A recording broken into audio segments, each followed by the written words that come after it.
Hello aspirants and welcome back to our YouTube channel hub for civil services. तो aspirants, जैसा कि आप जानते हो कि हमने अभी डिस्कस किया था कि यूपी पीसीएस में किस तरीके से करंट अफेयर्स में भी पैटर्न चेंज होते हुए हमें दिखा था यूपी पीसीएस प्रीलिम्स में।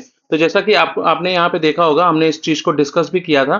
तो यहाँ पे जितने भी हमें क्वेश्चंस देखने को मिले थे 27 से 30 के अराउंड, उन सारे क्वेश्चंस में अब जो करंट अफेयर है उसमें आप देखोगे तो आपको एक तरीके से क्वेश्चंस जो पूछे जा रहे हैं वहां पे स्टेटमेंट वाइज क्वेश्चन आएगा। फिर चाहे आप ये देखो, ये guidelines for the elimination of corporal punishment, और यहाँ पे जो तमिलनाडु के कॉन्टेक्स्ट में एजुकेशन डिपार्टमेंट के कॉन्टेक्स्ट में 2024 का क्वेश्चन है। फिर आपका फ्लाइट है ना 91 के ऊपर में क्वेश्चन हो, या फिर लुपेक्स मिशन के ऊपर में क्वेश्चन हो। जिस तरीके से भी आप इसको देखेंगे, आपको वहां पे एक तरीके से आपको करंट अफेयर्स में भी सेक्शन में आपको है ना दो स्टेटमेंट क्वेश्चन पे आपको मिल जाएगा। तो अगर ऐसा क्वेश्चन आता है तो हमें किस तरीके से अप्रोच करना है, अगर वहां पे एक्सप्लेनेशन की बात आ रही है या फिर वहां पे दोनों ऑप्शंस में करेक्ट है या नॉन करेक्ट है, ठीक है, इस तरीके से क्वेश्चन पूछ रहा है, तो हमें इसमें किस तरीके से अटेम्प्ट करना है इसकी स्ट्रेटेजी तो हमें देखनी ही देखनी है। बट उसके साथ में जो इंपॉर्टेंट हो जाता है कि जब हम करंट अफेयर्स को रीड करेंगे, है ना, तो वहां पे भी हमें थोड़ा सा इस पर्टिकुलर है ना फॉर्मेट को ध्यान में रखने की जरूरत है। ठीक है, तो अब देखो ऐसे सिचुएशन में हमें क्या करना है। ऐसे सिचुएशन में जो सबसे ज्यादा इंपॉर्टेंट है कि हम करंट अफेयर को जब पढ़ रहे हैं, ठीक है, तो हम उसमें स्टडी के टाइम पे ही चीजों को उस तरीके से एनालाइज करें कि अगर वहां पे 1-2 के फॉर्म में क्वेश्चन आए तो हम उसको है ना क्रैक करने के पोजीशन में रहें वहां पे। तो देखो लास्ट वीडियो में हमने ऑलमोस्ट एक तरीके से ये जो पीटीआर का सेक्शन है, ये सारी चीजें हमने कवर कर ही ली हैं। ठीक है, अभी हम लास्ट वीडियोस में हमने देखा था कि national affairs and political affairs को हमने कंप्लीट किया था। ठीक है, जिन लोगों ने ये वीडियो नहीं देखा है तो इसके पहले के वीडियोस में इसी है ना प्लेलिस्ट में, जिसका लिंक मैं दे दूंगा डिस्क्रिप्शन में, आप वहां से इसको देख सकते हो। तो लास्ट में हमने नालंदा यूनिवर्सिटी और उसके साथ में बैक ट्रेसिंग के जितने भी कॉन्सेप्ट्स हैं उन सबको कवर करने की कोशिश की थी। अब यहाँ देखो नेक्स्ट चलते हैं, जो बी है नेशनल स्कीम्स एंड इनिशिएटिव। तो यहाँ पे इसको कवर करते हैं, उसके बाद फिर हम events and programmes, reports and indices, और उसके बाद मिसलेनियस जो सेक्शन है, ठीक है, यहाँ पे इसको खत्म करके अभी हम ये थोड़ा स्पीड फास्ट करते हैं। ठीक है, अब यहाँ पे स्पीड फास्ट करने का मतलब ये नहीं है कि जो इंपॉर्टेंट एस्पेक्ट्स है उसको हम भूल जाएं।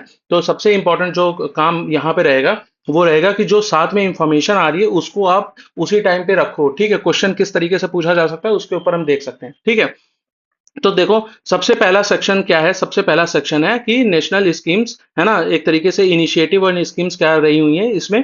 तो देखो स्कीम्स की जहां तक बात आएगी, ठीक है, तो आपको जो फ्लैगशिप स्कीम्स है ना उसको तो सबसे पहले देख के जाना है। ठीक है, अब जब फ्लैगशिप स्कीम की बात कर रहा हूं तो फ्लैगशिप स्कीम में कौन कौन सी स्कीम्स हैं, ठीक है, तो यहाँ पे देखो जैसे मैं आपको बात करूं तो आपको है ना पीएम एक तरीके से जो तीन योजना है, जिसमें जैसे यहाँ पे दिया हुआ है, ठीक है, 10 इयर्स ऑफ जन सुरक्षा स्कीम हुआ है ना, तो जीवन ज्योति बीमा योजना हुआ। ठीक है, उसके बाद अटल पेंशन योजना हुआ। ठीक है, उसके बाद यहाँ पे क्या दिया हुआ है, प्रधानमंत्री जीवन सुरक्षा बीमा योजना हुआ। ठीक है, तो सुरक्षा बीमा योजना हुआ। तो इन सब के जो है 10 साल पूरे हो रहे हैं, तो इसको तो आपको ध्यान में रखना है। अब ध्यान में क्या रखना है, तो 2015 आपको एकदम है ना किसी भी हालत में इसको आपको भूलना नहीं है। ठीक है, तो अब अपार्ट फ्रॉम इट, ठीक है, अब जैसे प्रधानमंत्री आवास योजना हो गया। ठीक है, प्रधानमंत्री आवास योजना हो गया, पीएम ए वाई बोलते हैं आई थिंक। ठीक है, तो इसको यहाँ पे देखो, यहाँ पे इसको हम क्या लिखते हैं, प्रधानमंत्री आवास योजना रूरल और अर्बन दोनों में देखते हैं। ठीक है, तो इन सब कॉन्टेक्स्ट में ये सारी इंफॉर्मेशन जरूरी हो जाती है। अच्छा, यहाँ पे मैंने कुछ ना योजना के नाम यहाँ पे मेंशन किए थे। अब देखो इसमें क्या है, ये जो प्रधानमंत्री उज्ज्वला योजना है, आवास योजना है, जल जीवन मिशन है, ठीक है, स्वच्छ भारत मिशन है, सूरज सूर्यघर बिजली आशा और विश्वकर्मा तो आप छोड़ दो, ये रिसेंटली रिलेटेड है। ठीक है, आप मुझे ये चीज बता सकते हो, मैंने अपने पीछे की वीडियोस में भी इस चीज को कवर किया है कि एक्चुअल में व्हाट आर दीज स्कीम्स। ठीक है, तो जैसे सूरज स्कीम क्या है ना, प्रधानमंत्री सूरज स्कीम क्या है, ठीक है, उसके बाद सूर्य घर बिजली योजना क्या है, सूर्य घर बिजली योजना क्या है। ठीक है, इसके अलावा हमने किसकी बात की, पीएम आशा की बात की, है ना, पीएम आशा की बात की। तो पीएम आशा किस स्कीम से रिलेटेड है। फिर हमने पीएम विश्वकर्मा की बात की। ठीक है, तो अब इन सब पर्टिकुलर है ना स्कीम्स में क्या क्या इंपॉर्टेंट चीजें हैं वो आपको देख के चलनी पड़ेंगी।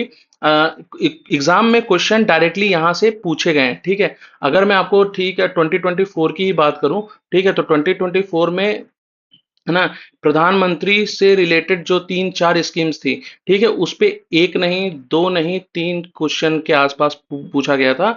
जिसमें स्वच्छ भारत मिशन था, जिसमें प्रधानमंत्री आवास योजना था, ठीक है, प्रधानमंत्री जल जीवन मिशन था, उसके बाद फिर रूरल और अर्बन से स्वच्छ भारत मिशन से रिलेटेड, जल जीवन से मिशन से रिलेटेड, है ना, इसके की कॉन्सेप्ट और मतलब क्या इसमें बेनिफिशरीज हैं, कौन रहता है। इसके अलावा जो चीज पूछी गई थी कि पर्टिकुलर बेनिफिट्स, है ना, कौन सा लॉन्च ईयर था वो पूछा गया था, बेनिफिट्स क्या मिलते हैं, वो सारी चीजों को भी डायरेक्टली पूछा गया था।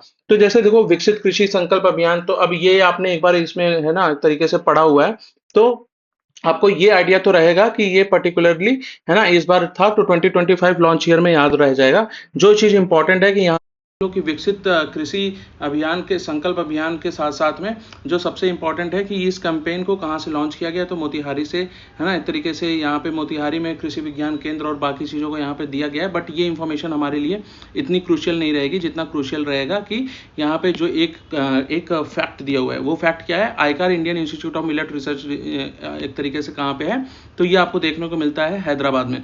तो इस इंफॉर्मेशन को आप यहीं पे, है ना, नोट डाउन करते चलो कि जो मिलेट रिसर्च एक तरीके से ऑर्गेनाइजेशन है, ठीक है, मिलेट रिसर्च के ऊपर जो इंडियन इंस्टीट्यूट है वो कहाँ पे है, तो आपको कहाँ पे मिलता है, हैदराबाद में। तो ये आप वैसे भी, है ना, एक तरीके से जब आप पढ़ोगे स्टैटिक पोर्शन को, जब एक तरीके से आप कवर करने जाते हो तो आप वहाँ पे ये सारी चीज़ों को पढ़ते हो।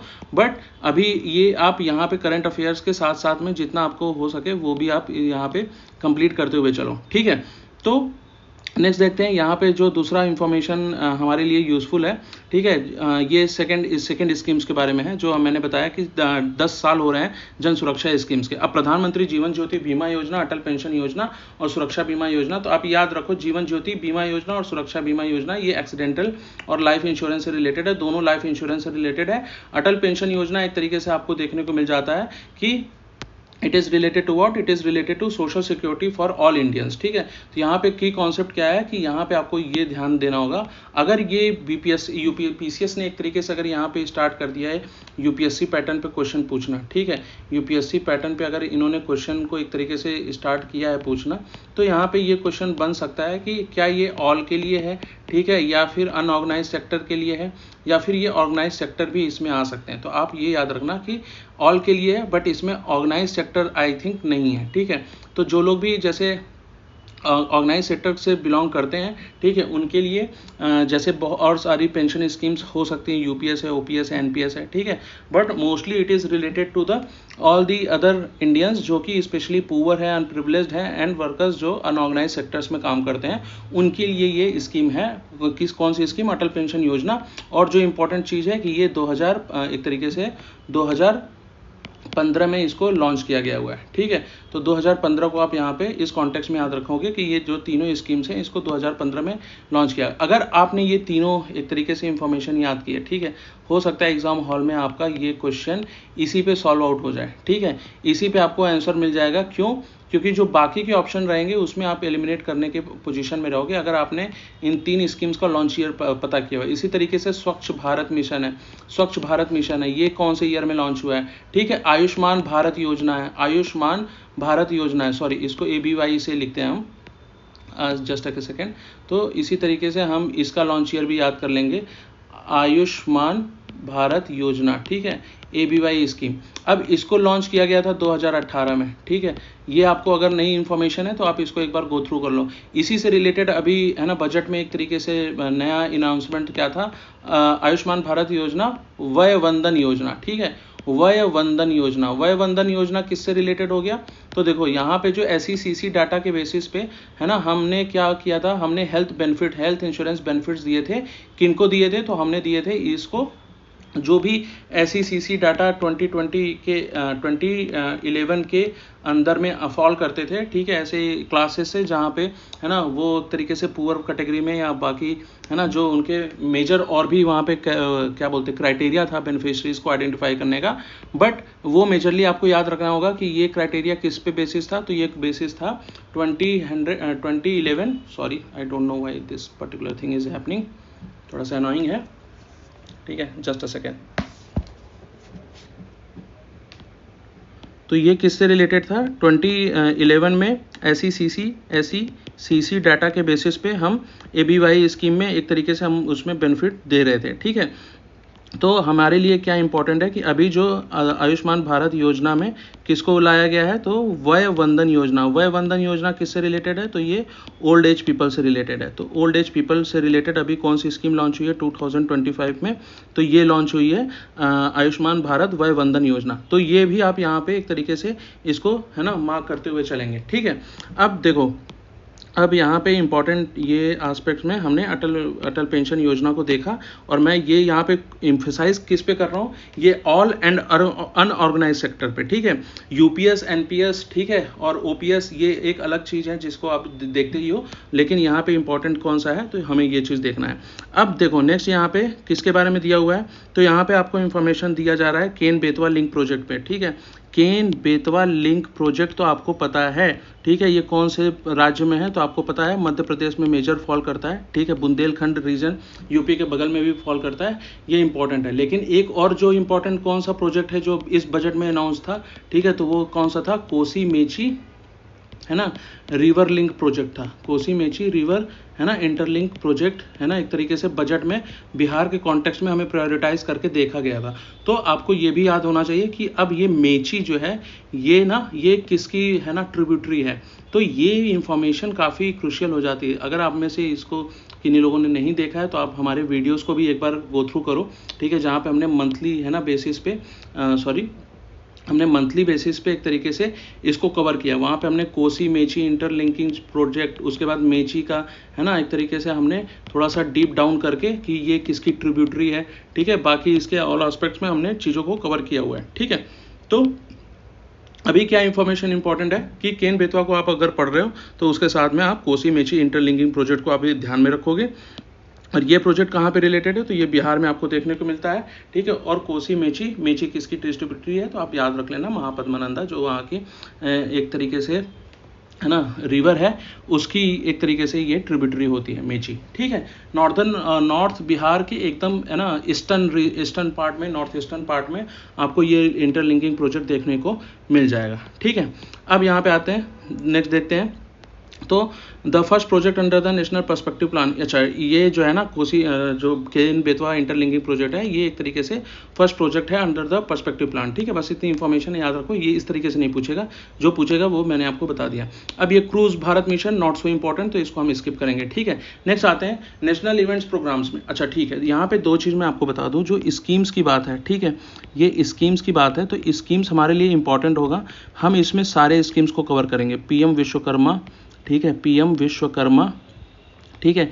इसके अलावा पीएम आशा, ये सब ना रिसेंटली है, ठीक है, पीएम आशा, ठीक है, पीएम सूरज, पीएम सूरज, ठीक है, और पीएम सूर्य घर बिजली मुफ्त योजना, सूर्य घर बिजली, है ना, बिजली योजना, ठीक है। इसमें 300 एक तरीके से मेगावाट तक आपको वो मिलता है, ठीक है।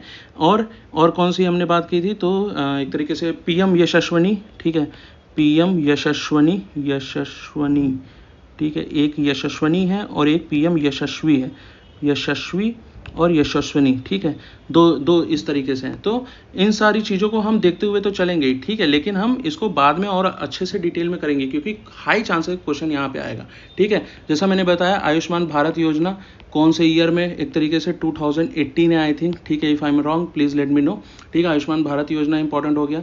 जल जीवन मिशन इंपॉर्टेंट हो जाएगा, जल जीवन मिशन इंपॉर्टेंट हो जाएगा। इसको हम किस ईयर में एक तरीके से लॉन्च किया हमने, ठीक है।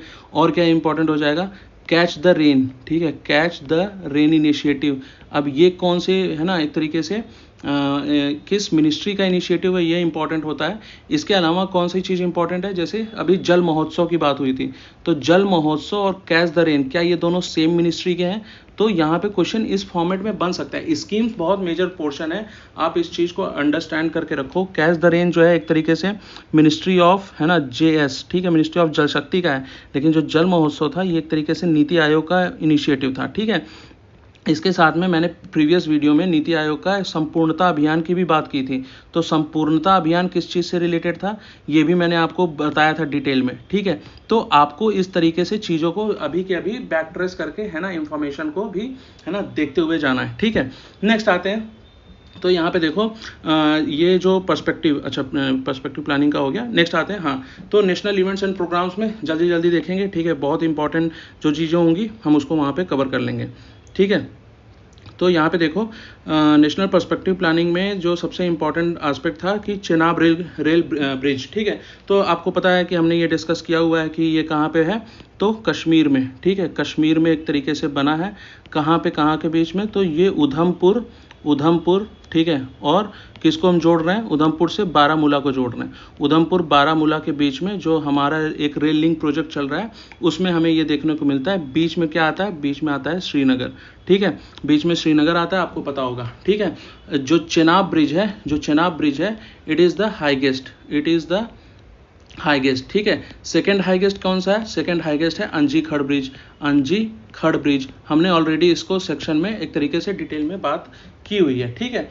अब जो इम्पोर्टेंट चीज़ है यहाँ पे अभी देखते जाओ, यहाँ पे मैंने बोल दिया कि हाँ, जो अंजी खड़ ब्रिज है, ठीक है, जो अंजी खड़ ब्रिज है वो क्या है, वो इंडिया का है ना फर्स्ट जो है स्टेट केबल ब्रिज है, फर्स्ट स्टेट केबल ब्रिज है, स्टेट केबल है ना ब्रिज है, ठीक है, स्टेट केबल ब्रिज है। तो आप इसको इस तरीके से याद रखो, यहाँ पे क्वेश्चन आ सकता है। ऐसे जो करंट अफेयर्स है ना, ये हमारे लिए काफ़ी क्रुशियल है, हम इसको तो छोड़ेंगे ही नहीं, है ना। इसको मैं बार बार इसीलिए कोशिश कर रहा हूँ कि इसको यहीं पे एक तरीके से देखते हुए जाएं, ठीक है। जैसे मैंने बता दिया अंजी खड़ ब्रिज सेकंड हाईएस्ट है, यहाँ पे जो लोग देख रहे हैं वो लोग देखते हुए जाएं, ठीक है। Udhampur Baramulla rail link project के अंदर में आता है, मैंने ये बता दिया आपको, ठीक है। श्री माता वैष्णो देवी कटरा और ये सारी चीज़ें यहाँ पे इंफॉर्मेशन स्टैटिक पोर्शन में है। पीएम ने इसको इनॉग्रेट किया था, वंदे भारत में उनकी एक तरीके से फ़ोटो आई थी जब ये लॉन्च हुआ था। बहुत सारे व्लॉगर्स भी वहाँ पे गए थे, आपने उसकी व्लॉगिंग भी देखी होगी। अच्छा भाई, ठीक है। तो ये सारी इंफॉर्मेशन यहाँ पे हमें देखने को मिल जाती है। नेक्स्ट आते हैं, तो ये देखो यहाँ पे सबसे पहले जो नाम चमकेगा, ठीक है। तो तब सबसे पहले तो ये देखो कि NFSU एंड CFSL कैंपस कहाँ पे खोला गया है, ठीक है। तो ये कहाँ पे खोला जा रहा है, ठीक है, रायपुर में। अब क्या ये पहला है, नहीं, पहला कहाँ पे है, तो फर्स्ट जो एक तरीके से देखोगे NFSU, ठीक है। अब ये क्या है, NFSU क्या है, तो नेशनल फॉरेंसिक, है ना, फॉरेंसिक साइंसेज यूनिवर्सिटी, ठीक है। तो अब ये कहाँ पे भाई, ये है ना आपका, ये फर्स्ट आई थिंक गांधीनगर में, ठीक है। अब ये इन्फॉर्मेशन मैंने पिछले साल शायद पढ़ी थी, तो उस टाइम पे मुझे ये इन्फॉर्मेशन याद थी। अब नेशनल फॉरेंसिक पे बहुत ध्यान दिया जा रहा है, गांधीनगर में दिया जा रहा है। आपको पता है होम मिनिस्टर हमारे कहाँ से आते हैं, ठीक है, वो इसी सांसद यहीं इसी गांधीनगर से सांसद होते हैं, ठीक है। हमें वहाँ पे फॉरेंसिक वो देख रहा है। अभी हाल ही में आपने देखा होगा जब अहमदाबाद का प्लेन एक तरीके से प्लेन क्रैश हुआ था, ठीक है। तो उस टाइम पे आपने देखा होगा कि हमने बॉडीज़ की एक तरीके से जो आइडेंटिफिकेशन की थी, बॉडीज़ आइडेंटिफिकेशन, ठीक है, it was done because it was identification, ठीक है, जस्ट अ सेकेंड, आइडेंटिफिकेशन, ठीक है, इसको एक तरीके से कंप्लीट किया गया था थ्रू डीएनए के थ्रू, ठीक है। अब डीएनए एक तरीके से डीएनए फॉरेंसिक, है ना, आपको पता है ये सारी चीज़ें इंटरलिंक्ड है, तो ये वहाँ पे इजीली किया गया था। फॉरेंसिक का ये एक तरीके से हब है, जहाँ पे गांधीनगर में हम देख रहे हैं, वहाँ पे NFSU यूनिवर्सिटी है। तो यहाँ पे even the home minister has said कि हमने जो है एक तरीके से 100% या 99% तक हमने जो बॉडी का आइडेंटिफिकेशन है वो किया है यूजिंग दिस, है ना, forensic and DNA mapping technology, ठीक है। तो ये बहुत इंपॉर्टेंट हो जाता है। आपने है ना कभी कभार आप पढ़ते भी होंगे कि जिस तरीके से, है ना, DNA मैपिंग, फिंगरप्रिंटिंग, उसके बाद जो है डाटा बैंक, है ना, डाटा बैंक, उसके बाद आपको DNA बैंक, है ना, DNA बैंक, इस तरीके से IIT BHU में भी एक कुछ आया था। तो ये सब चीज़ें आपको एक तरीके से मिलती हैं, ठीक है। सीड बैंक, है ना, वाइल्ड लाइफ अभी एक रिसेंटली आया था कि वाइल्ड लाइफ से रिलेटेड डाटा बैंक कहाँ पे बना है, तो पद्मजा नायडू हमने देखा था, वहाँ पे जू है कहाँ पे, दार्जिलिंग में, ठीक है। ये कहाँ पे है, दार्जिलिंग में। तो हमने यहाँ पे वाइल्ड लाइफ का भी एक तरीके से देख रहे हैं कि हम DNA को एक तरीके से कंजर्व करने की कोशिश कर रहे हैं। तो ये सारी चीज़ें हमें किस में हेल्प कर रही हैं, ये सारी चीज़ें हमें इन्हीं सब चीज़ों को हेल्प कर रही हैं, ट्रेसिंग में एक तरीके से हेल्प करती हैं, ठीक है। अब देखो यहाँ पे एक बार UPSC का क्वेश्चन भी आया था, क्या DNA फिंगरप्रिंटिंग जो है, फिंगरप्रिंटिंग या DNA से जो भी आप एक तरीके से मार्कर, जो DNA मार्कर है, ठीक है, इससे क्या हम एज बता सकते हैं, ठीक है, क्या हम एज बता सकते हैं। तो ये क्वेश्चन है ना, इस क्वेश्चन को बहुत इंपॉर्टेंट मान लो, और ये हमने बताया कि नहीं, हम एज नहीं बता सकते। What we can say we can say about, है ना, क्लासिफिकेशन कर सकते हैं। तो डीएनए जो फिंगरप्रिंटिंग है या इस तरीके से जो भी टेक्नोलॉजी है वो आपको किस में हेल्प करती है, क्लासिफिकेशन में हेल्प करती है। आप स्पेसीज का टाइप बता सकते हो, ठीक है, आप इनके रेस बता सकते हो, ठीक है, इनका ज्योग्राफी किस ज्योग्राफी से बिलोंग करते हैं ये बता सकते हो, ठीक है। फिर डीएनए में आपके कुछ कुछ है ना, उनका पैटर्न क्या है, डिफरेंट है ना, डिफरेंट ईटिंग पैटर्न क्या है, ठीक है, फूड पैटर्न क्या है, ये सारी चीज़ों को आप एक तरीके से है ना using DNA technology you can tell this all this, ठीक है, but you can not tell about the age thing. तो आप यहाँ पे जब इस चीज़ को देख रहे हो तो ये भी आप दिमाग में लेते हुए चलो, ठीक है, दिमाग में इसको बिठा लो। अगर ये क्वेश्चन आता है तो आप एक तरीके से एज में हो गए, ठीक है। चीज़ें अब यहाँ पे थोड़ी सी स्पीड फास्ट हो रही हैं और एक नई टेक्नोलॉजी आ रही है, आई नो, मतलब आपको लगेगा कि क्या स्टेट पीसीएस में इस तरीके के क्वेश्चन देखे जा सकते हैं। माय फ्रेंड, आज नहीं तो कल ये क्वेश्चंस आएंगे, ठीक है, आएंगे ही आएंगे, क्योंकि अब एक तरीके से एडमिनिस्ट्रेशन का तरीका बदल रहा है, ठीक है। द एडमिनिस्ट्रेशन इज चेंजिंग, ठीक है। I am the student of public administration, ठीक है, I am the student of public administration.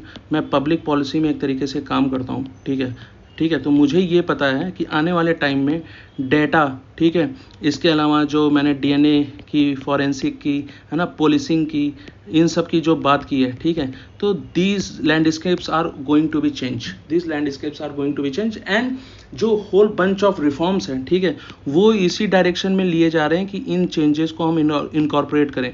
जो पैटर्न हो रहा है एग्जाम का चेंज होने का, ठीक है, वो आप देखोगे तो आपको इसीलिए मिल रहा है क्योंकि अब जो नीड है ना, the need of the administration it is changing, ठीक है, need of the administration is changing. तो आपको ये सारी चीज़ें एग्जाम पैटर्न्स में भी झलकती हुई दिखेंगी, ठीक है। चलो वापस आते हैं, ठीक है। तो यहाँ पे देखो अमृत भारत है ना स्टेशन स्कीम है, तो भाई सबसे इंपॉर्टेंट बस यही याद रखना है ये कब एक तरीके से लॉन्च हुआ था, तो ये हम देख लेंगे, introduce by the ministry of railways in December 2022, ठीक है। बस इतनी इंफॉर्मेशन हमें याद है करनी है। अमृत भारत स्टेशन स्कीम्स कब लॉन्च की गई थी, तो ये लॉन्च की गई थी 2022 में, इससे ज़्यादा कुछ नहीं। वेव समिट्स देखते हैं। वेव समिट्स आपको पता है, वेव समिट्स किससे रिलेटेड है, वेव समिट्स ऑरेंज इकोनॉमी से रिलेटेड है। क्रिएटर, ठीक है, I am also the creator, ठीक है, मैं किस में फॉल कर रहा हूँ, ठीक है, I wanted to be the public administration, I want to be a public administration, लेकिन अभी जो मैं जॉब कर रहा हूँ वो क्या है, वो एक तरीके से ऑरेंज इकोनॉमी से बिलोंग करती है। अब ऑरेंज इकोनॉमी क्या है, ऑरेंज इकोनॉमी है, ठीक है, क्रिएटर्स की इकोनॉमी। तो क्रिएटर्स इकोनॉमी एक तरीके से आपको देखने को मिलेगा कि बूम कर रहा है। आपको आज के टाइम पे है ना क्रिएटर्स जितने भी मिलते हैं, ठीक है, आपको ये देखने को मिलेगा they are making huge money, they are making huge money and they are one of the है ना फाइनेस्ट पीपल, अभी उन एक तरीके से रिचेस्ट पीपल, फाइनेस्ट पीपल है ना, आपको जो भी करो वो मिल जाएंगे, ठीक है। अगर आपको कोई टीचर भी है, ठीक है, तो वो टीचर इस टाइम पे कौन सबसे बेटर है, ठीक है, आपके दिमाग में एक परसेप्शन है जो बेस्ट है ऑनलाइन प्लेटफॉर्म पे, ठीक है, ऑनलाइन प्लेटफॉर्म पे जो ज़्यादा है आप उसको ज़्यादा प्रेफर कर रहे हो, ठीक है। तो ये एक थोड़ा सा चेंज आया है सोसाइटी में, ठीक है। तो उसी को देखते हुए जो उसमें आने वाली नीड है, ठीक है, उसको लेके जो मिनिस्ट्री ऑफ है ना एक तरीके से आपको बोल सकते हो इंफॉर्मेशन एंड टेक्नोलॉजी, वो इन सब चीज़ों को एक तरीके से प्रमोट कर रही है। वेव समिट अब हर साल एक तरीके से हो रहा है, कहाँ पे हो रहा है, तो मुंबई में होता है, ठीक है। अभी जो चीज़ इंपॉर्टेंट है कि किस तरीके से इसका वो बढ़ रहा है, बस आप ये याद रखो कि इस साल का थीम क्या था, तो यहाँ पे आपको थीम देखने को मिल जाएगी, ठीक है, यहाँ पे आपको थीम देख लो, तो connecting creators and connecting countries, ठीक है। ऑरेंज इकोनॉमी क्या है मैंने बता ही दिया, ठीक है। नेक्स्ट आते हैं, तो यहाँ पे देखो national zero Meselson rubella elimination campaign, ठीक है, ये एक तरीके से कैंपेन लॉन्च किया गया है। इसमें सबसे इंपॉर्टेंट ये है कि हमारा जो टारगेट है वो कब तक है एलिमिनेट करने का, तो यहाँ पे देखो मैंने इसको हाईलाइट किया है 2026 तक, ठीक है, 2026 तक we are going to eliminate क्या, तो मिसल्स है ना, मिसल्स रूबेला को एक तरीके से हम एलिमिनेट करने वाले हैं। अब मेन चीज़ इंपॉर्टेंट ये है कि ये है ना, इसको आप देख लेना ये किस तरीके का डिजीज़ है, ठीक है, वायरल है, बैक्टीरियल है, क्या है, तो ये चीज़ इंपॉर्टेंट हो जाता है। इसको भी हम एक तरीके से देखते हुए चलेंगे, ठीक है, एक बार हम इसको गो थ्रू करते हैं। लेकिन एक चीज़ मैं यहीं पे आपको बताऊं तो जैसे कुछ और इंपॉर्टेंट है, जैसे टीबी का एलिमिनेशन, ठीक है, टीबी एलिमिनेशन हम कब तक टारगेट कर रहे हैं, ठीक है। WHO का एक तो WHO का टारगेट ईयर है, ठीक है, 2030 तक, ठीक है, हम टारगेट कर रहे हैं आई थिंक 2025 तक, ठीक है, या 2025 या 27 है, ठीक है। इसके अलावा जैसे मलेरिया को हम एलिमिनेट करने की बात कर रहे हैं, ठीक है, और किसको एलिमिनेट करने की बात कर रहे हैं, वेट सेकेंड, मैंने इसको कहीं पे मार्क भी कर रखा है, तो ये देखो, तो यहाँ पे आपको देखने को मिलेगा मलेरिया को एक तरीके से टारगेट करा जा रहा है बाय 2030, ठीक है। 2030 तक हम एक तरीके से मलेरिया को टारगेट कर रहे हैं। लिम्फेटिक फाइलेरिसिस को एक तरीके से टारगेट किया जा रहा है 2030। कालाजार को भी 2023 तक एक तरीके से हमने कोशिश की थी कि हम कालाजार को एक तरीके से एलिमिनेट कर लेंगे, बट हम नहीं कर पाए, ठीक है। तो यहाँ पे मलेरिया, फाइलेरियासिस, ठीक है, और हमने क्या देखा, कालाजार देखा। कालाजार हम करने वाले थे 2023 तक, बट अभी हमने इसको नहीं किया। अच्छा, एक आपने देखा होगा करंट अफेयर में ट्रैकोमा को भी यहीं देख लेते हैं कि हमने इसको एज अ पब्लिक, है ना, पब्लिक हेल्थ के प्रॉब्लम से, है ना, एक तरीके से हमने इसको एलिमिनेट कर दिया। अब ट्रैकोमा एक पब्लिक हेल्थ नहीं रहा है इंडिया में, तो ये चीज़ आपको याद रखनी होगी, ठीक है। तो यहाँ पे साथ साथ में हमने ये चीज़ भी कवर कर ली, जो कि हमारे लिए काफ़ी इम्पॉर्टेंट हो जाता है, ठीक है। नेक्स्ट आते हैं, तो सॉरी 1 सेकेंड। तो देखो यहाँ पे नेक्स्ट आते हैं काशी तमिल समागम, ठीक है, अगस्त्यार। काशी तमिल समागम में सबसे इंपॉर्टेंट क्या है, जो ऋषि अगस्त्यार है, ठीक है। बाकी काशी तमिल समागम आपको पता है तमिलनाडु और वाराणसी, ठीक है, बनारस और तमिल के बीच में एक तरीके से समागम है। अगस्त्यार ऋषि को हम जानते हैं, उनसे हमें इसको देखने को मिलता है, ठीक है। नेक्स्ट आते हैं, अब जो सबसे इंपॉर्टेंट सेक्शन है, ठीक है, यहाँ से ये चालू होता है हमारा रिपोर्ट एंड इंडिसेस। तो रिपोर्ट्स में देखो, रिपोर्ट में कुछ कुछ इंपॉर्टेंट है। जैसे मुझे याद है पिछले साल ही कुछ चीज़ें आपको याद रखनी, जैसे मैं बताता हूँ। एक है वर्ल्ड इकोनॉमिक प्रॉस्पेक्ट्स, ठीक है, और एक है वर्ल्ड इकोनॉमिक आउटलुक, ठीक है, वर्ल्ड इकोनॉमिक आउटलुक। अब प्रॉस्पेक्ट्स और आउटलुक दो चीज़ अलग अलग हैं, ठीक है। एक इसमें कोई वर्ल्ड बैंक से आता है, ठीक है, और एक कोई आता है IMF से, ठीक है। अब ये information I am bit confuse, but मुझे जहाँ तक लगता है, ठीक है, जो वर्ल्ड इकोनॉमिक आउटलुक है, ठीक है, ये एक तरीके से आता है IMF के through, and world economic prospect जो है ये एक तरीके से आपको देखने को मिलता है कहाँ से, ये आता है आपका वर्ल्ड बैंक से।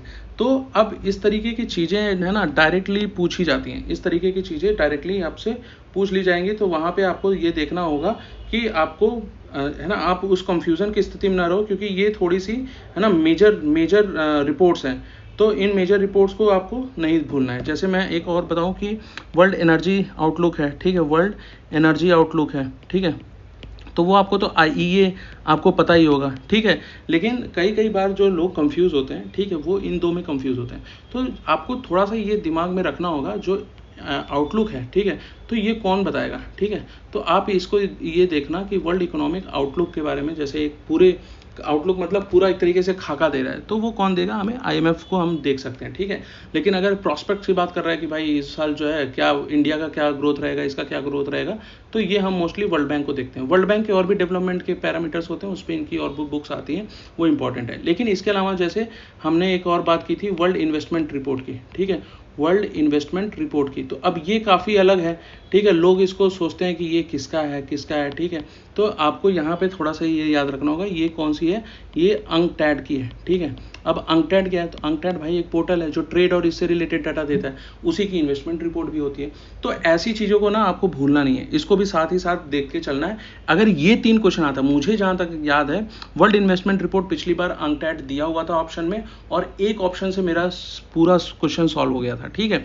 तो जस्ट बाई है ना नोइंग दिस वन फैक्ट, ठीक है, just by knowing this one fact, है ना, आई वॉज एबल टू, है ना, अटेम्प्ट दैट पर्टिकुलर क्वेश्चन, ठीक है।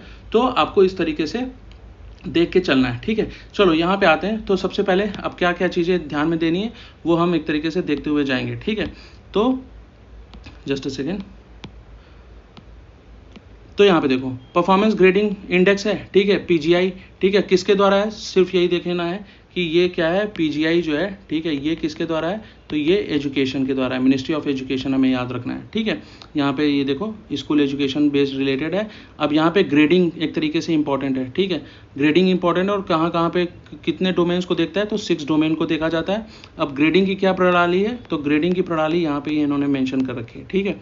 तो यहाँ पे देखो ग्रेडिंग हम किस में करते हैं, तो दक्ष करते हैं, उत्कर्ष करते हैं, अत्युत्तम, उत्तम, ठीक है, प्रचेष्टा, आकांक्षी, ठीक है। तो दक्ष 1 2 3 4, 5 एंड 6। तो 6 में देखो दक्ष हो गया, है ना, उत्कर्ष हो गया, अति उत्तम हो गया, उत्तम हो गया, प्रचेष्टा हो गया, और क्या हो गया, आकांक्षी हो गया। ठीक है, तो ये हमारा एक तरीके से पैरामीटर है, इसको हम याद रखेंगे। ये किससे रिलेटेड है, तो ये पी क्या नाम था हमारा, performance grading index, education department से रिलेटेड है। ठीक है, अच्छा मैं इसमें एक ये भी दिखा दूं कि, है ना, इसका जो मैप है, ठीक है, जस्ट अ सेकेंड, ये देखो मैंने यहाँ पे खोल के रखा है। ठीक है, यहाँ पे भी ये सारी चीज़ें हैं। ठीक है, तो आप देखो यहाँ पे यूपी का क्या सिचुएशन है। यूपी 501 पॉइंट के साथ में आकांक्षी 2 के उसमें फॉल करता है, एंड बिहार भी उसी में फॉल करता है। जो सबसे बेस्ट है, बेस्ट कौन सा है, तो अभी ये बेस्ट में तो एक तरीके से जो हमें देखने को मिल रहा है, आई थिंक ये रेड वगैरह तो 400 और इसके नीचे ही स्कोर है। ठीक है, 900 का स्कोर अभी तक किसी को नहीं। Kerala is on the 600 something score. तो केरल भी कहाँ पे फॉल करता है वो आप यहाँ से देख सकते हो। ठीक है, तो अब देखो ये चीज़ है हमें देखनी है। तो सबसे इंपॉर्टेंट क्या चीज़ हो गई कि दक्ष, उत्कर्ष, अति उत्तम, उत्तम, प्रचेष्टा, है ना, आकांक्षी। अब यहाँ पे पंजाब का स्कोर 647 है। ठीक है, तो बस अब इसको ही आप एक तरीके से याद रखो। ठीक है, बाकी की चीज़ें इतनी इंपॉर्टेंट नहीं है तो आप उसको स्किप कर सकते हो। अब इसमें पूरी चीज़ें में यही लिखा हुआ था। ठीक है, तो हमने क्या देखा, हमने ये देखा, तो एक क्रक्स में क्या जाएंगे, तो performance grading system, ministry of education, ये पूछ लेगा। ठीक है, नेक्स्ट क्वेश्चन क्या पूछ सकता है, ये पूछ सकता है कि इसमें ग्रेडिंग कितने इंडिकेटर पे होती है, 6 इंडिकेटर पे होती है। ठीक है, और क्या यहाँ पे दे सकता है क्वेश्चन कि डिस्ट्रिक्ट वाइज में सबसे इंपॉर्टेंट जो यहाँ पे है ना, देखो यूपी के एस्पेक्ट से, तो परफॉर्मेंस ग्रेडिंग इंडेक्स में सबसे ऊपर यूपी का कोई डिस्ट्रिक्ट है तो वो है गौतम बुद्ध नगर। ठीक है, जो कि एक तरीके से इस कैटेगरी में फॉल करता है, वो भी कौन सी कैटेगरी में, प्रचेष्टा कैटेगरी में, तो 51 से 60% कैटेगरी में। अब सबसे बेटर की सिचुएशन किसकी है स्टेट वाइज में, तो हम जैसा कि आपने देखा था, हमने वहाँ उसमें देखा तो कौन था, चंडीगढ़ और पंजाब को हमने वहाँ पे एक तरीके से फाइंड आउट किया है। ठीक है, प्रॉपर रिपोर्ट में। ठीक है, चलो नेक्स्ट आते हैं। तो यहाँ पे देखो प्रचेष्टा 3 की कैटेगरी में, ठीक है, कौन सा स्टेट सबसे पहले लिखा हुआ है, ठीक है, दैट इज़ द पंजाब। ठीक है, तो ये इंफॉर्मेशन काफ़ी इंपॉर्टेंट हो जाती है। कई लोग इसमें केरला और इन सबको देख के आ सकते हो, बट ठीक है, यहाँ पे जो इनकी ग्रेडिंग है उसमें आपको ये चीज़ ध्यान में रख के चलनी है। ठीक है, सॉरी जस्ट अ सेकेंड।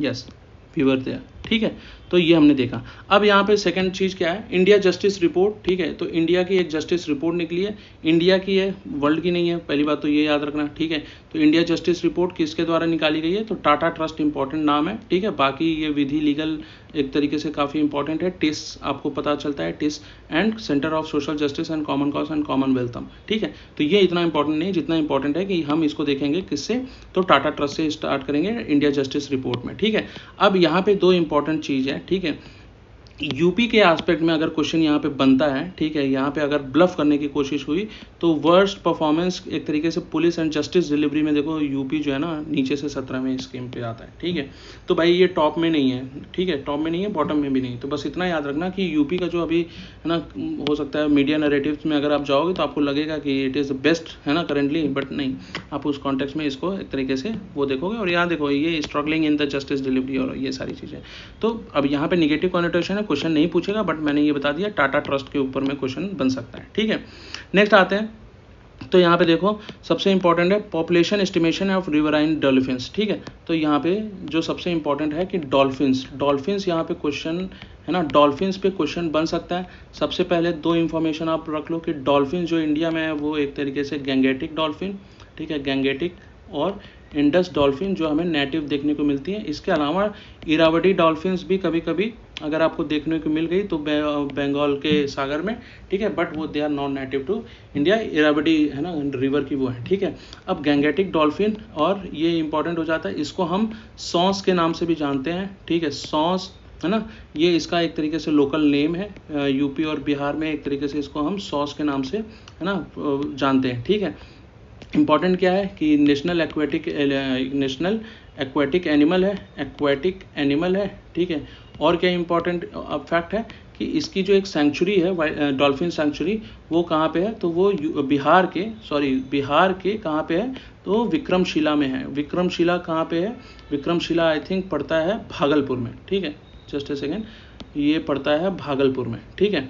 तो जो लोग बिहार से हैं वो इसको कंफर्म कर देंगे, ठीक है। ये भागलपुर विक्रमशिला डॉल्फिन सेंचुरी हमें भागलपुर में देखने को मिलती है, ठीक है। और इम्पॉर्टेंट फैक्ट क्या है, तो आपको ये पता होना चाहिए कि यूपी में ना अभी रिसेंटली इसमें एक अनाउंसमेंट हुआ है, द फर्स्ट डॉल्फिन सफारी, ठीक है। तो फर्स्ट डॉल्फिन सफारी, ये बहुत हाई चांसेस है क्वेश्चन आने का। First dolphin safari in UP कहाँ पे देखा जाएगा, तो ये आपको मिलने वाला है वाराणसी में। कहाँ पे, कैथी करके जो जगह है, कैथी विलेज, ठीक है, उसके पास में आपको देखने को मिलेगा first dolphin safari of the Uttar Pradesh, ठीक है। तो अब यहाँ पे देख लेते हैं जो 2-3 इंपॉर्टेंट यहाँ पे फैक्ट है वो दिया हुआ है, ठीक है। तो पहला तो भाई इसको रट लो, ठीक है। टोटल यहाँ पे 6327, ठीक है, 6327 एक तरीके से आपका नंबर्स है टोटल डॉल्फिन का। अब कैसे याद रखना है, तो 6, 7, एक कम एक ज़्यादा, और यहाँ पे 3, 2, ठीक है। तो 6 और 7 और 3 और 2, तो इस तरीके से आप इसको, है ना, कोई भी मेथड बनाओ आप इसको याद रखना, ठीक है। वहाँ पे अगर क्वेश्चन में 2, 3, 7 आ गए तो इसको मत मार देना भाई, ठीक है। ये ऑप्शन बनाते हैं कभी कभी, ठीक है, I am not sure, but मैंने यूपी पीसीएस के बहुत ही तहलका, ठीक है, एक तरीके से मैंने ऑप्शंस देखे। तो फिलहाल आप इसे याद रखना। अब देखो सबसे ज़्यादा इंपॉर्टेंट है कि जो हॉटस्पॉट है, ठीक है, हॉटस्पॉट है डॉल्फिन का, वो आपको यूपी से ज़्यादा, ठीक है, यूपी से ज़्यादा बिहार में देखने को मिलता है। तो अब क्यों, क्योंकि भाई फ्रेश वाटर, ठीक है, फ्रेश वाटर है ना, ये एक तरीके से इंडिकेटर स्पीसीज़ हैं। इंडिकेटर स्पीसीज़ के बारे में आपने पढ़ा होगा ना, तो ये एक तरीके से इंडिकेटर स्पीशीज़ है, और इसलिए हमें वहाँ पे जहाँ पे फ्रेश वाटर है वहाँ पे देखने को ज़्यादा बेटर मिलेगा, ठीक है। तो ये भाई डॉल्फिन से रिलेटेड कुछ इंपॉर्टेंट फैक्ट्स थे, वो हमें ज़रूर देखने हैं। और इसके साथ में आप ये नंबर्स और ये फैक्ट, ठीक है, विक्रमशिला को आप नहीं भूलेंगे, डॉल्फिन सफारी कहाँ पर हो रही है वो नहीं भूलेंगे, ठीक है। नेक्स्ट आते हैं, तो देखो यहाँ पे एक्सपेंडिचर ऑन हायर एजुकेशन एक रिपोर्ट आई है, ठीक है। फैक्ट क्या याद रखना है कि ये नीति आयोग की रिपोर्ट है, ठीक है। बस इतना याद रखना है कि एक्सपेंडिचर ऑन हायर एजुकेशन, इसके ऊपर एक रिपोर्ट बनाई गई है। किसने बनाया है, तो नीति आयोग ने बनाया है, ठीक है। अब यहाँ पे ये बिहार का एक तरीके से हाईएस्ट एजुकेशन में है, बाकी बहुत सारे फैक्ट दिए हुए हैं, ठीक है, वो सब इंपॉर्टेंट नहीं है। अब यहाँ पे देखो यूडाइस क्या है, बस आप इतना याद रखो कि यूडाइस जो होता है ये किस रिलेटेड है। तो ये आपका यूडाइस जो है ना, यूडाइस का एक तरीके से जो रिपोर्ट होता है, ये एक पोर्टल है, ठीक है, जो आपके इनरोलमेंट डाटा को बताता है, ठीक है। इनरोलमेंट डाटा को आपको बताता है कि स्कूल्स में, है ना, कॉलेजेस में इनरोलमेंट कैसा चल रहा है, इन स्कूल्स एंड कॉलेजेस, ठीक है। तो आपको ये डाटा कहाँ से मिलता है, तो ये आपको यूडाइस के डाटा पे आपको ये इन्फॉर्मेशन मिल जाती है। एजुकेशन से रिलेटेड है, यूडाइस का रिपोर्ट आपको, है ना, पता होना चाहिए। इसके अलावा जो इम्पोर्टेंट यहाँ पे कुछ फैक्ट है, तो मुझे उतना कुछ खास यहाँ पे लगा नहीं, बस इतना जो क्वेश्चन में पूछा जा सकता है कि ये रिपोर्ट किससे रिलेटेड है, तो फॉल वगैरह यहाँ पे हुआ एनरोलमेंट का, ये इतना इंपॉर्टेंट नहीं है। सबसे इंपॉर्टेंट है, देखो यहाँ पे आ जाओ, ठीक है। अब जो यहाँ पे इंपॉर्टेंट है, इंडियन फॉरेस्ट रिपोर्ट, ठीक है। तो ISFR रिपोर्ट काफ़ी इंपॉर्टेंट हो जाती है। अब ISFR से रिलेटेड क्या है, सबसे पहले तो ध्यान रखेंगे सबसे ऊपर में कौन आता है, MP आता है, अरुणाचल प्रदेश आता है, ठीक है। ये दो को याद रखेंगे। किस में आता है, ये फॉरेस्ट प्लस ट्री कवर दोनों में आता है, ठीक है ना। ट्री कवर में कौन सा आता है, ट्री कवर में आता है महाराष्ट्र, ठीक है। तो ये इन्फॉर्मेशन इंपॉर्टेंट हो जाती है। ट्री कवर में महाराष्ट्र इंपॉर्टेंट हो जाता है, मध्य प्रदेश और अरुणाचल प्रदेश, ठीक है। मध्य प्रदेश फर्स्ट पे, अरुणाचल प्रदेश सेकंड पे, फॉरेस्ट एंड ट्री कवर दोनों में, ठीक है। इसके अलावा अगर हम फॉरेस्ट कवर, ठीक है, विथ परसेंटेज टू, है ना, विथ परसेंटेज टू, है ना, ज्योग्राफिकल एरिया की बात करें, तो इसमें जो सबसे पहले नंबर पे आएगा, यहाँ पे देखो, यहाँ पे ये इन्फॉर्मेशन मेंशन है, तो सबसे ऊपर में आता है लक्षद्वीप एज ए यूटी, ठीक है, लक्षद्वीप एज ए यूटी। और स्टेट में कौन आता है, मिजोरम, ठीक है। अगर यूटी और स्टेट दोनों की बात करेंगे तो हम यहाँ पे देखेंगे किसको, है ना, हम किसको देखेंगे, मिजोरम इन स्टेट्स को देखेंगे, ठीक है, मिजोरम इन स्टेट, ठीक है, और लक्षद्वीप इन यूटी, ठीक है। और ओवरऑल किसकी बात करेंगे, तो ओवरऑल की बात करें तो, है ना, यहाँ पे लक्षद्वीप देखने को मिलेगा, ठीक है। तो ये इंफॉर्मेशन भी आपको ध्यान देनी है, लक्षद्वीप ओवरऑल, ठीक है, उसके बाद स्टेट में मिजोरम, ठीक है, और यूटी में ऑब्वियस सी बात है लक्षद्वीप, ठीक है। तो ये फैक्ट है ना, कुछ कुछ आपको ISFR के इंपॉर्टेंट है। ट्री कवर है ना, जैसा मैंने बताया ट्री कवर, उसके अलावा क्या चीज़, उसके अलावा कि हम ट्री और फॉरेस्ट कवर में दोनों में तो मध्य प्रदेश और अरुणाचल प्रदेश आपको देखने को मिलता है। ठीक है, अब आ जाते हैं नेक्स्ट पे। तो यहाँ पे एक इन्फॉर्मेशन और इम्पॉर्टेंट क्या थी, जस्ट सेकेंड, मैंने इसको हाईलाइट करके रखा था। हाँ, तो ये देखो जो नेशनल एवरेज है, मतलब जो नेशनल टारगेट है, ठीक है, टारगेट क्या है हमारा कि हम जो फॉरेस्ट कवर है उसको 33% करेंगे। ठीक है, ये टारगेट है कि हमें इसको 33% करना है। ठीक है, अभी कितना है, अभी अगर आप देखोगे तो यहाँ पे हमारा जो परसेंटेज है ट्री प्लस फॉरेस्ट मिला के वो कितना है, तो वो है 25.17। ठीक है, ये डाटा ना बहुत इंपॉर्टेंट है। अब जैसे कुछ चीज़ जो घटना चक्र में दी हुई है वो आपको नहीं भूलनी, उसमें से ये कुछ इन्फॉर्मेशन है। ठीक है, ये इन्फॉर्मेशन ऐसी इन्फॉर्मेशन है जिसको आपको भूलना नहीं है।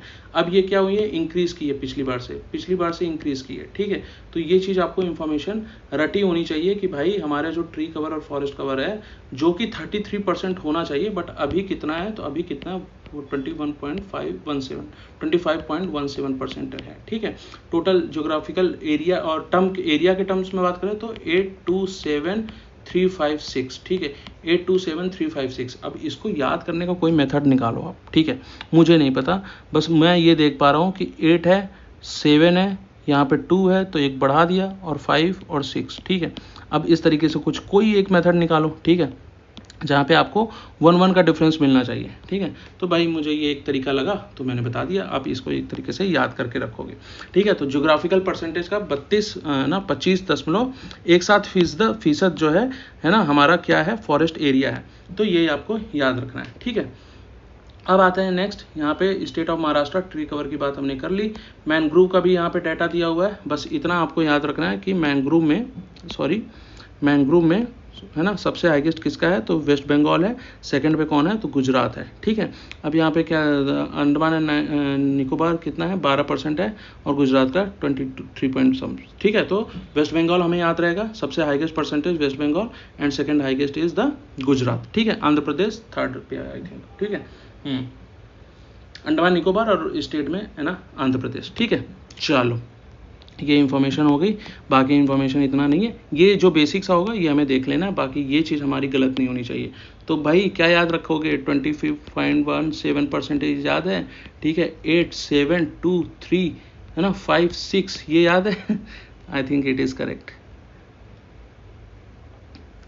827,356, ये देखिए कितना सही हो गया ये। ठीक है, आपने देखा ना ये, तो ये इस तरीके से आप याद कर लो यार, याद हो जाएगा। ठीक है, और क्या मैंने देखा मध्य प्रदेश, ठीक है, उसके बाद अरुणाचल प्रदेश टोटल में। ठीक है, सिर्फ फॉरेस्ट कवर में जो देखा मैंने है ना, तो उसमें मिजोरम हमें फर्स्ट पे मिला एज अ परसेंटेज टू वो। ठीक है, और ऐसे कौन सा मिला, तो ऐसे लक्षद्वीप मिला। इन दोनों में अगर यूटी और स्टेट दोनों की बात करें, तो स्टेट यूटी दोनों की बात करें तो लक्षद्वीप हमें मिला। ठीक है, परसेंटेज के टर्म में। इसके अलावा क्या चीज़ हमने देखी, हमने देखा ट्री कवर कहाँ पे सबसे ज़्यादा है, तो वो महाराष्ट्र में सबसे ज़्यादा है। ठीक है, कितना परसेंटेज होना चाहिए, 33% होना चाहिए। ठीक है, मैंग्रोव हमने कहाँ देखा, वेस्ट बंगाल में देखा, और क्या चीज़ देखा हमने, सेकंड नंबर पे गुजरात है। ठीक है, तो ये कुछ इन्फॉर्मेशन है, यहाँ पे ही देखना। अब इसके लिए रैंक इंडेक्स है ना, बहुत सारे पापा वीडियो ये सब निकलता है। ठीक है, I also use to follow, but इतना इन्फॉर्मेशन है। ठीक है, दैट इज़ नॉट है ना कप ऑफ टी कि हम उस सारी चीज़ों को एक तरीके से याद करके रखेंगे। ठीक है, तो यहाँ पे आप इस चीज़ को ऐसे देख के चलना। ठीक है, चलो नेक्स्ट आते हैं, मैंग्रोव हो गया। ठीक है, मध्य प्रदेश की बात हमने कर ली। फॉरेस्ट सर्वे रिपोर्ट बाइएनियल आता है, अभी 2025 में फिर से आएगा। ठीक है, तो ये 2023 की बात बता रहा हूँ, अभी ये 2025 में आएगा, तो सारी चीज़ें आपकी सॉल्व हो जाएंगी। अब फॉरेस्ट की बात है तो क्या आपको रामसर साइट कितने हैं याद है, हाँ, नेशनल पार्क कितने हैं याद है। ठीक है, हमारा जो WPA एक्ट है, ठीक है, उसमें कौन से 4 चीज़ें होती हैं जिसको हम कवर करते हैं, वाइल्ड लाइफ सेंचुरी होती है, टाइगर रिजर्व होता है, एलिफेंट रिजर्व होता है, कंजर्वेशन फॉरेस्ट होता है ना, कम्युनिटी फॉरेस्ट होता है, क्या क्या होता है, चारों, ये 6 नहीं होते हैं, सिर्फ 4 होते हैं। ठीक है, चलो यहाँ पे बस बैक ट्रेस करने के लिए ये इन्फॉर्मेशन मैं बोल रहा हूँ, आप इसको देखोगे। ठीक है, चलो नेक्स्ट आते हैं, तो यहाँ पे देखो access to medicine and index report, कुछ इंपॉर्टेंट नहीं है, फालतू सा है। ठीक है, आगे बढ़ो। ग्रीवेंस रिडर्सल रिपोर्ट, ठीक है, अब इसको बस इतना याद रखो कि ये किसके द्वारा दिया जाता है, DARPG। ठीक है, DARPG किसके अंडर में आता है, ठीक है, पीएमओ के स्टेट मिनिस्टर क्या नाम है, डॉक्टर जितेंद्र सिंह, ठीक है, उनके अंदर में ये मिनिस्ट्री आती है। जितना भी पीएम एक्सीलेंस अवार्ड हुआ, ठीक है, सॉरी पीएम एक्सीलेंस अवार्ड हुआ, ठीक है, ये सब कौन सी मिनिस्ट्री देती है, कौन सा डिपार्टमेंट देता है, ठीक है, गो भी दे, ठीक है, आपको पता चल जाएगा कि क्या बात कर रहा हूँ मैं। तो department of administrative reform and grievance redressal, ये पूरा नाम ही उसका, तो उसी का इंडेक्स है, ठीक है। चलो, इनके सेक्रेटरी हैं वी वेणुगोपाल और समथिंग, वी से करके वी वेंकटरमणी और समथिंग, ठीक है। चलो, यहाँ पे सबसे इम्पोर्टेंट ये है कि जो सेकंड है अर्बन मोबिलिटी इंडिया कॉन्फ्रेंस, ये कहाँ पे रखा गया था, गांधीनगर में रखा गया था, ठीक है। अर्बन मोबिलिटी है ना, एक तरीके से हम ये देखेंगे कि कहाँ पे इसको हेल्ड किया गया था, तो गांधीनगर में हेल्ड किया गया था। और जो सबसे इंपॉर्टेंट है कि city with the best public transport कौन सा है, तो भुवनेश्वर है।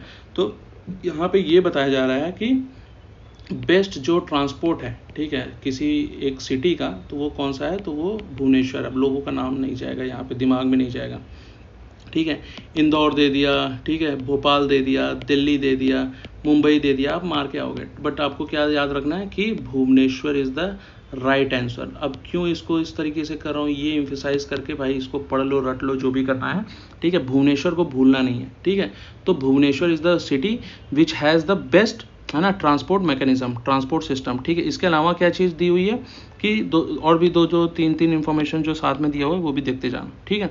तो यहाँ पे best safety and security record Gandhinagar का है, बेस्ट नॉन मोटराइज श्रीनगर का है, और मोस्ट सस्टेनेबल ट्रांसपोर्ट सिस्टम कहाँ का है, तो भाई सस्टेनेबल में हम चले जाएंगे। वी नो सस्टेनेबल प्रैक्टिसेस कहाँ पे होती हैं, तो केरला चले जाएंगे, केरला में कोची, ठीक है, सस्टेनेबल याद रहेगा हमें, ठीक है। तो ये इंफॉर्मेशन हम यहाँ से ड्रॉ करके चले जाएंगे, ठीक है। चलो नेक्स्ट आते हैं। तो नेक्स्ट अब हमारा क्या है, रूल ऑफ लॉ इंडेक्स। अब ये कौन सा देता है, वर्ल्ड जस्टिस रिपोर्ट, ठीक है। मैं बोल रहा था ना, कुछ इंपॉर्टेंट रिपोर्ट को तो हमें भूलना नहीं है। वर्ल्ड जस्टिस रिपोर्ट ये उसी में से है, हमें ये चीज़ याद रखनी है कि वर्ल्ड जस्टिस रिपोर्ट एक तरीके से किसका है, तो world rule of law index किसका है, तो वर्ल्ड जस्टिस एक तरीके से प्रोजेक्ट जो है, ठीक है, वाशिंगटन डीसी बेस्ड एक थिंक टैंक है, उसका है, ठीक है। अब इसमें सबसे इम्पॉर्टेंट चीज़ क्या है कि डेनमार्क, नॉर्वे, ठीक है, और फिनलैंड, स्वीडन, ठीक है, और जर्मनी, एक तरीके से टॉप 5 कंट्री हैं। तो Denmark, Norway, Finland, Sweden and इसमें जो जर्मनी है। अब ये चारों तो वहीं आसपास के भाई हैं, नॉर्डिक कंट्री जानते हैं, स्कैंडिनेवियन कंट्री जानते हैं हम, ठीक है, उनसे रिलेटेड है, तो वहाँ का रूल ऑफ लॉ बढ़िया है बेटा, ठीक है। आप इंडिया की रैंक याद कर लो, इंडिया की रैंक कितनी है, तो इंडिया की रैंक है 79, sorry just a second, where is the India's rank, या 79, सॉरी फर्स्ट पे दिया हुआ था, ठीक है। तो इंडिया की रूल ऑफ लॉ इंडेक्स में कितना है, रूल ऑफ लॉ में कितना रैंक है, 79 है। तो ये इंफॉर्मेशन इंपॉर्टेंट थी, ठीक है। नेक्स्ट आते हैं, तो अब ये पाकिस्तान, नेपाल, इन सब का नहीं देखेंगे। नेशनल वाटर अवार्ड सबसे इंपॉर्टेंट है, ठीक है। इसमें ये देख लो कि यूपी का जो बांदा डिस्ट्रिक्ट है, ठीक है, यूपी का जो बांदा डिस्ट्रिक्ट है ये इंपॉर्टेंट हो जाता है डिस्ट्रिक्ट कैटेगरी में। ये एक तरीके से इसको मिला है उत्तर प्रदेश से। तो यूपी का जो बांदा डिस्ट्रिक्ट है, ठीक है, वो एक विनर कैटेगरी में फॉल किया है, कहाँ पे, तो नॉर्थ जोन से, ठीक है। तो ये आपको याद रखना है। बेस्ट कैटेगरी स्टेट कौन सी है, तो उड़ीसा है, उत्तर प्रदेश को सेकंड मिला है। तो अब ये इंपॉर्टेंट हो जाता है कि बांदा को हम याद रखेंगे, और दूसरा ये याद रखेंगे कि यूपी को जो रैंक है वो एक तरीके से सेकंड रैंक है। तो क्या इंपॉर्टेंट है, national water awards, national water award, ठीक है भाई, कौन देता है ये नेशनल वाटर अवार्ड, कौन देता है, तो सबसे इंपॉर्टेंट चीज़ है जल शक्ति मिनिस्ट्री, जल शक्ति मिनिस्ट्री देती है। और क्या इंपॉर्टेंट है, उड़ीसा फर्स्ट पे है, Orissa is the first, UP is the second. UP में कौन सा डिस्ट्रिक्ट है नॉर्थ जोन में, वो है बांदा डिस्ट्रिक्ट। बांदा आपको पता है ना, बदेलखंड में है कि बुंदेलखंड में है, ये भी आधे लोग कंफ्यूज हो जाएंगे, ठीक है। चलो भाई देख लेना इसको, ठीक है। विलेज में कौन सा है सबसे इम्पोर्टेंट, तो विलेज में देखोगे तो पुल्लमपरा कहाँ पे, केरला, ठीक है, पुल्लमपरा केरला में तरीके से विलेज में ये फर्स्ट नंबर पे है, ठीक है। चलो नेक्स्ट आते हैं, एक सेकेंड पानी पी लेता हूँ थोड़ा, चलो इसको ख़त्म करके फिर देखते हैं। स्वच्छ वायु सर्वेक्षण एनकैप मिशन, ठीक है, ये सबसे इम्पॉर्टेंट है। ये याद रखना कि जो कैटेगरी में सबसे टॉप पे है वो है सूरत। तो सूरत और सबसे टॉप पे है जो कैटेगरी 1 है, ठीक है। उसके अलावा आगरा हमें उत्तर प्रदेश से देखने को मिलता है, कैटेगरी 2 में झांसी और कैटेगरी 3 में रायबरेली। तो अब ये कैटेगरी किस बेसिस पे है, तो कैटेगरी ऑब्वियस ही बात है इसमें सिटीज़ का जो पॉपुलेशन है उसके थ्रू है। तो 10 लाख के पॉपुलेशन में हम ये देखना होगा जो सबसे टॉप है ना रैंक है, उसमें हमें देखने को मिलता है तो सूरत देखने को मिलता है। सॉरी, यहाँ पे हमें कौन कौन सा देखने को मिलेगा, तो सबसे पहले सूरत देखने को मिलेगा, ठीक है। फिर जबलपुर देखने को मिलेगा, जबलपुर देखने को मिलेगा, आगरा देखने को मिलेगा, ठीक है, 10 लाख की कैटेगरी में। उसके बाद क्या है, 3 से 10 लाख में सबसे इंपॉर्टेंट कौन सा है, हमें यूपी का झांसी देखने को मिलता है, ठीक है, झांसी देखने को मिलता है 3rd नंबर पे। और 3rd कैटेगरी बिलो 3 लाख जो है उसमें कौन सा देखने को मिलता है, तो उसमें आप देखोगे तो हमें रायबरेली फर्स्ट पे मिलता है। अब रायबरेली आपको पता है ना, लखनऊ के जस्ट बगल में, तो सुरक्षा वायु सर्वेक्षण में ये सब इंपॉर्टेंट हो जाता है। अब ये इंपॉर्टेंट है कि जो ये सुरक्षिता वायु सर्वेक्षण है, ठीक है, ये कौन सी मिनिस्ट्री करती है, ठीक है। तो ये जो है आपको एनकैप मिशन के बारे में मैंने बताया, ठीक है। अब ये एक तरीके से हाँ, ministry of forest and environment, ठीक है। तो इन्वायरमेंट एनकैप जो मिशन है ना, इसमें टोटल आई थिंक 112 सिटीज़ हैं, ठीक है, जहाँ पे एक तरीके से हम मिशन मोड में ना चीज़ों को क्लीन एयर और इन सब के तरीके से कैटेगरी में इंडस्ट्रीज़ वगैरह को वो करके कर्व करके, ठीक है, एक प्रोग्राम के तहत में कंप्लीट कर रहे हैं, ठीक है। तो एनकैप मिशन आपको पता होगा, तो ये ministry of environment and forest change का है, ठीक है। चलो SDG इंडेक्स में बस इतना याद रखो, इंडिया की जो रैंक है, इंडिया का जो स्कोर है वो 71 है as per the NITI Aayog report, ठीक है। नीति आयोग की जो SDG रैंक की रिपोर्ट है उसके बेसिस पे हमारा कितना स्कोर है, 71 है, ठीक है। अब सबसे इम्पॉर्टेंट जो चीज़ बनती है कि इस बार का जो हमने करंट अफेयर में देखा, कि इस बार की करंट अफेयर में हमने ये देखा है कि जो फर्स्ट टाइम है, ठीक है, first time India ranked under 100, कितने रैंक पे, 99, ठीक है। SDG इंडेक्स वर्ल्ड में हम 99 रैंक पे आ गए हैं, ठीक है। और ये कौन निकालता है इंडेक्स, ठीक है, तो ये निकालता है UNSDG, ठीक है, इम्पॉर्टेंट है ये चीज़ बहुत है। इस पे मैंने रील्स ट्वील्स सब बना के रखा है, ठीक है, ग्रुप में, तो आप वहाँ पे देख लेना, ठीक है। चलो NIRF रैंकिंग वही सेम जैसे QS रैंकिंग हमने पढ़ा होगा, THE रैंकिंग हमने पढ़ा होगा, NIRF रैंकिंग है ना, और नाक एक्रेडेशन, नाक एंड NBA एक्रेडेशन, ठीक है। ये सब क्या है, रैंकिंग्स हैं, किसका, एजुकेशनल इंस्टीट्यूट का, ठीक है, एजुकेशनल इंस्टीट्यूट का। QS ranking, THE ranking, NIRF ranking. NIRF ranking India का है और इसमें सबसे टॉप पे कौन सा है, तो IIT मद्रास, ठीक है। IIT मद्रास को आप याद रखोगे। सेकंड नंबर पे इंडियन IISc बेंगलुरु, ठीक है। ओवरऑल में आई थिंक ये हम बात कर रहे हैं, और अगर यूनिवर्सिटीज़ की बात करें तो IISc बेंगलुरु एक तरीके से टॉप है, ठीक है, एक तरीके से टॉप है, ठीक है। तो बस इस दो को याद रखना ओवरऑल में, ठीक है, IIT मद्रास और यूनिवर्सिटी में IISc बेंगलुरु, ठीक है। चलो नेक्स्ट आते हैं ट्रैवल एंड टूरिज्म इंडेक्स। यहाँ पे बस इंडिया की रैंक याद कर लो, 39th है, ठीक है, कहीं पे मेंशन किया होगा, ये 39th है। Just a second, first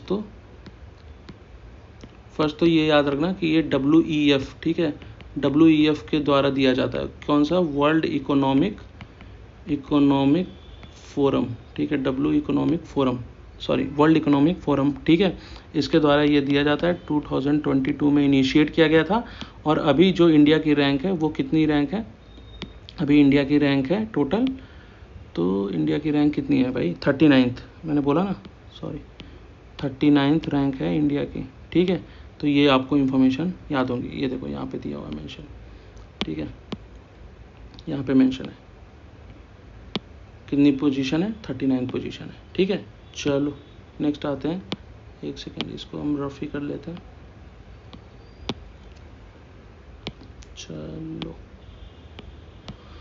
okay, तो ये रैंक एंड रिपोर्ट में हम अभी कहाँ तक कवर किए,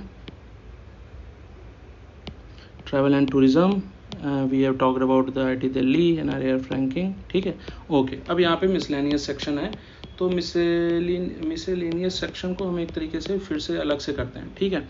तो यहाँ पे आपने देखा कि हमने रैंक एंड इंडेसेस में ये सारी चीज़ें एक तरीके से कवर कर ली है, ठीक है। अब जो इम्पोर्टेंट है, जैसा कि मैंने यहाँ पे बताया, तो ये 79th रैंक किस में है, ठीक है, 39th रैंक इसमें है। फिर हमने ये डॉल्फिन सफारी, वाराणसी कैथी, इसके बारे में बात किया, डॉल्फिन की कैटेगरी की बात किया, पीजीआई इंडेक्स के बारे में बात किया, world economic energy outlook, economic prospects, इन दोनों को नहीं भूलेंगे, इन्वेस्टमेंट रिपोर्ट नहीं भूलेंगे, तमिल में अगस्त्यार सर के बारे में 2026 में। फिर हमने कुछ और भी चीज़ों को देखा है। ठीक है, तो ये हमारा अब तक का रैंक इंडिसेस का पोर्शन कंप्लीट हो गया।